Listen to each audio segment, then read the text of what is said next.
Estamos de volta aqui nesta edição do TV Mar News e neste segundo bloco, como nós já anunciamos antes do intervalo, vamos conversar aqui com o Eugênio Albuquerque, ele que é consultor político. Eugênio, parabéns inclusive pelo trabalho, muito obrigado por ter atendido a solicitação da equipe da TV Mar Canal 525. Você está aqui com um propósito de fazer uma análise do que foi o primeiro turno das eleições em Alagoas e uma projeção também para esse segundo turno, já que temos eleições no próximo domingo. E a TV Mar Canal 525, Eugênio, fará uma grande cobertura da apuração das eleições. Já fizemos isso no primeiro turno, foi a maior cobertura das eleições aqui em Alagoas, em uma transmissão ao vivo por uma emissora de TV, mais de 7 horas ao vivo, trazendo muita informação, e no próximo domingo, a partir de 5 da tarde, com o encerramento também no fechamento das urnas nos colégios e nos locais de votação, nós vamos fazer essa cobertura também. Eugênio, vamos lá, vamos trazer a sua análise, o que foi o primeiro turno das eleições aqui em Alagoas. Bom dia para você. Bom dia, primeiro é um prazer voltar aqui ao programa, desta vez sendo entrevistado por um amigo de turma.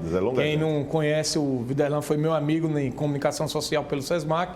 E de volta aqui, o primeiro turno foi um primeiro turno de mudanças, onde a população majoritariamente votou pela mudança, e não só em Maceió, como em boa parte dos municípios alagoanos. E digo também que o primeiro turno, onde não teve mudança, foi onde o prefeito era muito bem avaliado. Onde o prefeito estava avaliado de forma média ou ruim, nesses lugares, ou ele não conseguiu se reeleger, ou ele não conseguiu eleger um sucessor. Sim. E a prova disso é em vários municípios do estado de Alagoas. Municípios até que se teve surpresa, onde o prefeito enfrentava 2 adversários, a oposição dividindo o voto por 2 pessoas, e mesmo assim perdeu a eleição, como é o caso, eu vou exemplificar aqui, São Miguel dos Campos.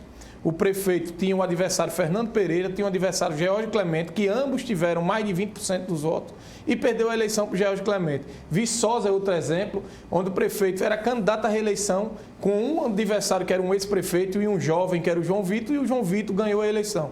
Então, prefeito mal avaliado, a administração mal avaliada ou avaliada de forma média teve bastante dificuldade de se reeleger ou de eleger um sucessor. E aqui na capital, a votação em 71% foi majoritariamente pela mudança. Pela mudança. Em seu primeiro turno, 71% do maceioense votou pela mudança contra o candidato do então prefeito Rui Palmeiras. Isso é interessante quando se coloca, principalmente, essa mudança no perfil do eleitor nas regiões aqui em Alagoas, não só aqui em Maceió. Alguns fatos chamaram a atenção no primeiro turno, também, principalmente em algumas regiões como Cururipe, tivemos esse fato, e também as questões relacionadas não só com a família Beltrão, mas a família Pereira também nessa corrida eleitoral, né, Eugênio? Exatamente. Aí você tocou bem, Cururipe. Cururipe, quem tem pesquisa, quem fez pesquisa lá sabe que a gestão também não era bem avaliada. E ali houve um racha de família, mas quem representava a mudança era o Marcelo Beltrão. E foi o Marcelo Beltrão que venceu as eleições. Sim. A família Pereira tentou adentrar a cidade de São Miguel dos Campos, não conseguiu êxito, perdeu um prefeito que eles já tinham, que era em Junqueiro.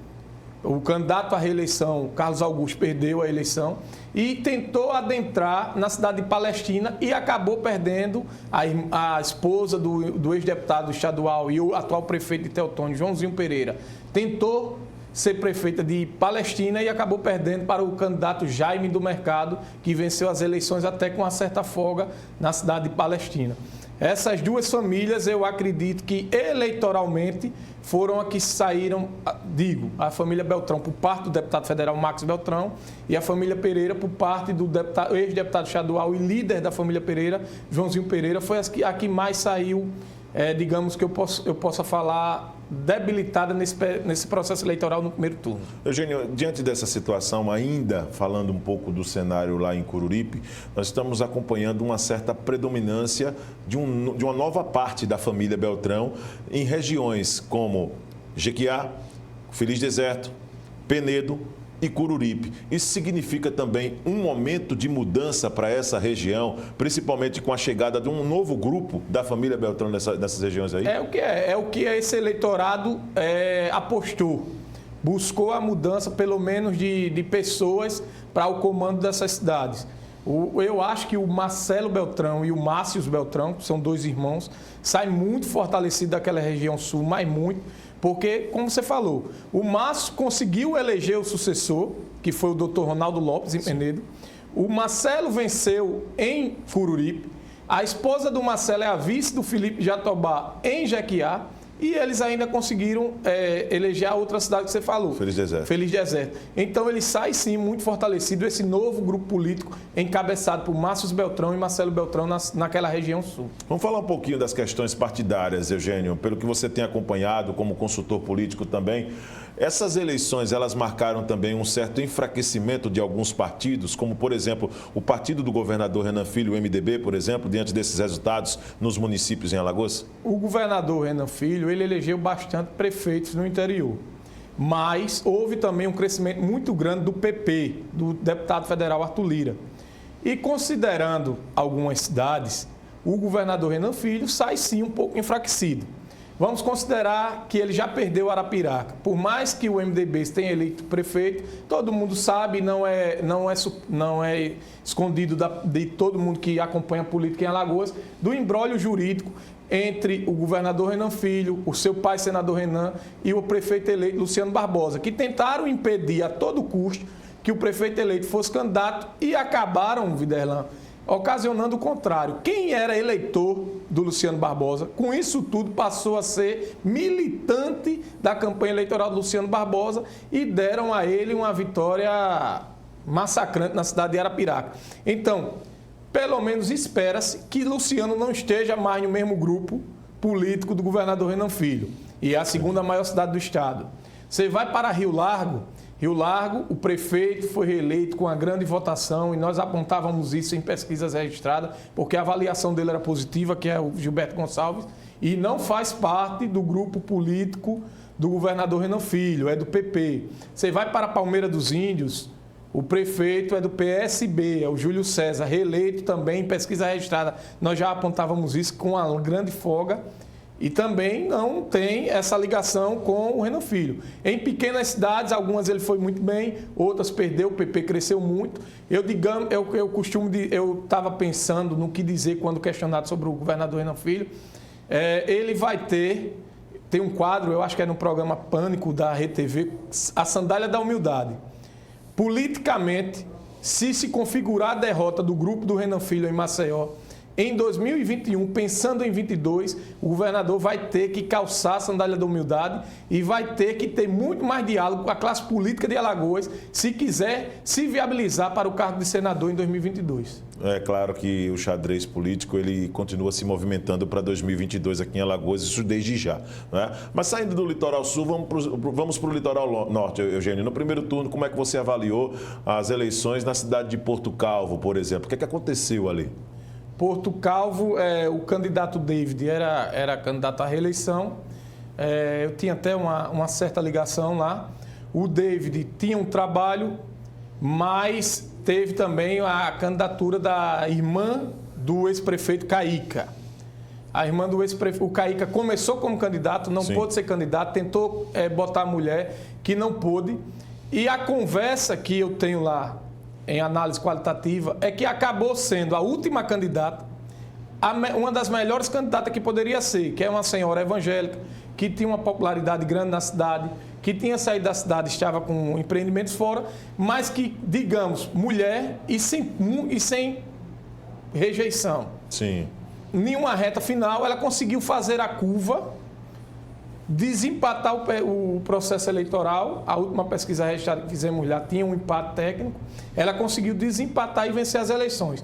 Trazendo da região norte, eu digo que a região norte teve um grande vencedor, que se chama Cícero Cavalcante. Por que o Cícero Cavalcante é o grande vencedor da região norte? É sabido por todos que o Cícero Cavalcante tem uma disputa meio que pessoal com o Abraão Moura. O Cícero Cavalcante conseguiu reeleger a filha em São Luís de Quitunde, conseguiu eleger o filho em Matriz do Camaragibe e conseguiu ajudar a candidata Lívia Carla a se eleger contra a esposa do Abraão Moura na Barra de Santo Antônio. Então, naquela região, o grande vencedor das eleições de 2020 é o Cícero Cavalcante, que volta com 2 prefeituras fortíssimas naquela região, consegue tirar do seu principal opositor daquela região uma das suas prefeituras, que é o Abraão Moura, que se reelegeu, mas com uma certa dificuldade em Paripueira, e a sua esposa perdeu na Barra de Santo Antônio. Sim. E o Abraão Moura, em 2018, tinha tido a filha como a mais votada da região norte. E nessa eleição de 2020, ele sai sim enfraquecido da região norte, e o grande vencedor naquela região, sem sombra de dúvidas, é o Cícero Cavalcante. Eugênio, falando a respeito das questões relacionadas principalmente no aspecto geral, quando se fala da Assembleia Legislativa, você acha que com o resultado das eleições, a Assembleia ela saiu mais fortalecida? Como você analisa esse momento depois que já temos a definição do primeiro turno? A Assembleia, sem dúvida, sai muito forte dessas eleições. Por quê? Em se tratando de interior, muitos deputados estaduais conseguiram reeleger ou eleger suas bases. E eu falo dos deputados estaduais muito ligados ao presidente Marcelo Vitor. Quando você vem para a primeira força da Assembleia Legislativa, é que o atual vice-governador não será vice-governador a partir de janeiro. Então, o cargo de vacância de vice-governador pertence à Assembleia Legislativa de Alagoas. Esse cargo pertencendo à Assembleia Legislativa, o Poder Legislativo de Alagoas passa a ter muito mais força nas eleições de 2022. Entendo. Além disso, a força que eles ganharam no interior e Viderlan, em Maceió, a Assembleia Legislativa teve um candidato que saiu dos 5% para 25% dos votos válidos, que foi o Davi Davino, e que por muito pouco não chega ao segundo turno com grande chance de vitória de ser o prefeito de Maceió. Quando ele iniciou, era o candidato da Assembleia, era o candidato desconhecido, era o candidato que não ia para lugar nenhum. E nesse mesmo programa eu disse, prestem atenção em Davi Davino, que ele pode ser a surpresa da eleição. E esse candidato, com um marketing muito bem feito em seu comando pelo Fabiano Ribeiro, conseguiu fazer um primeiro turno muito bom. Eu não diria ótimo porque não conseguiu êxito. Ótimo é quando se consegue o êxito, e o êxito é estar no segundo turno. Sim. E por muito pouco ele não foi para o segundo turno, mas ele tem uma participação muito grande até nesse eleitorado de mudança do primeiro turno de Maceió. Porque foi o Fabiano Ribeiro e o Davi Davino que colou a imagem do prefeito Rui Palmeira, que aumentou a rejeição durante o processo eleitoral ao candidato Alfredo Gaspar, e conseguiram com isso 71% da população votou contrário ao candidato do prefeito Rui Palmeira. Então, para a gente concluir, Eugênio, diante de tudo isso que você está colocando, o marketing acaba fazendo muita diferença na hora da preferência do eleitor, é isso? É um produto, todo mundo tem um produto. Aquele que melhor vender o seu produto, lógico que vai ter uma diferença muito grande. Porque o que é que acontece? Vamos lá. Nós tínhamos um candidato conhecido, com o recall, que é o JHC, 2 vezes deputado federal mais votado de Maceió, já tinha sido candidato a prefeito e tinha ficado de fora do segundo turno por muito pouco. E nós tínhamos 2 candidatos desconhecidos. Alfredo Gaspar, eu digo desconhecido da população geral. Do aspecto na figura figurativa, né? Como uma figura de candidato. Sim, um exemplo. O cara que talvez da classe média alta conhecesse, mas o cara que está lá no Aprígio Vilela, que está lá no Vegel do Lago, já tivesse ouvido falar, mas não conhecesse a imagem de Alfredo Gaspar, nem de Davi Davino Filho, apesar do Davi Davino ter a história do pai, a história, ele foi o candidato, o deputado estadual, o segundo deputado estadual mais votado de Maceió, mas mesmo assim eram desconhecido do grande povo. E o que é que o Fabiano Ribeiro traz? Traz um cara que foi apresentado como a força da nossa gente, um cara que tinha a FUM Brasil, um cara jovem. E o que é que esse Fabiano Ribeiro também faz com o marketing do Davi Davino? Faz o Alfredo ser apresentado como o candidato do continuismo, o candidato do prefeito Rui Palmeira, e faz a rejeição do Rui Palmeira crescer. Entendo. Eugênio, muito obrigado pela sua participação, tá certo? Nós vamos agora a um rápido intervalo. Na volta nós teremos também a participação hoje do meu amigo Bruno Calado, vai trazer mais um verso de sua poesia aqui também no final da sua participação. E também nós vamos trazer outras informações depois da entrevista com o meu amigo Eugênio Albuquerque, ele que é consultor político. Nós vamos a um rápido intervalo e voltamos já.